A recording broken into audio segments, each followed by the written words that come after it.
Iran और Israel के बीच चल रही दुश्मनी का असर इस हेलीकॉप्टर दुर्घटना के बाद और भी गहरा हो गया। इब्राहिम रईसी, जो ईरान के राष्ट्रपति थे, सितंबर 2024 में एक सरकारी दौरे के दौरान इस हादसे का शिकार हुए। उनका हेलीकॉप्टर अचानक ही क्रैश हो गया। इसके पीछे मुख्य कारण खराब मौसम बताया जा रहा है, जिसमें हेलीकॉप्टर ने बादलों से बचने की कोशिश करी और संपर्क टूट गया। इस घटना ने पूरे ईरान को सदमे में डाल दिया है, क्योंकि राष्ट्रपति के साथ साथ उनके साथ यात्रा कर रहे कई लोग भी इस हादसे के शिकार हुए। इस दुर्घटना के तुरंत बाद कई देशों ने राहत कार्यों के लिए मदद का प्रस्ताव भी दिया, जिनमें टर्की और रशिया भी शामिल थे। हालांकि खराब मौसम के चलते राहत अभियान में भारी दिक्कतें आई। इस घटना के बाद अंतर्राष्ट्रीय मीडिया में भी काफ़ी चर्चा हुई कि क्या यह सिर्फ एक दुर्घटना थी या इसके पीछे कोई बड़ी साजिश थी। कुछ विशेषज्ञों का मानना है कि इस घटना का इजराइल ईरान के बीच चल रहे तनाव से भी संबंध हो सकता है। अब बात करें इजराइल और ईरान के बीच के युद्ध की। इन दोनों देशों के बीच दशकों से तनाव बना हुआ है, जिसकी जड़ें धार्मिक, राजनीतिक और क्षेत्रीय विवादों में है।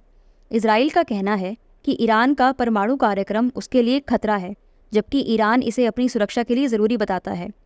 इसके अलावा इजराइल और ईरान के समर्थक गुट भी मध्य पूर्व के विभिन्न देशों में आमने सामने रहते हैं, जैसे कि सीरिया और लेबनान में।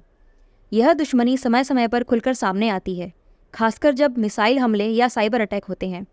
कई बार इजराइल ने ईरान के वैज्ञानिकों और सैन्य अधिकारियों पर भी हमले किए हैं, जबकि ईरान भी इजराइल के खिलाफ कई बार बयानबाजी और कार्रवाई कर चुका है।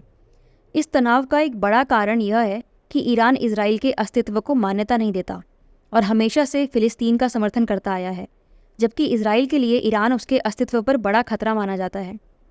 अब यह सवाल उठता है कि इस युद्ध को कैसे ख़त्म किया जा सकता है। आखिर कैसे रोके इस युद्ध को?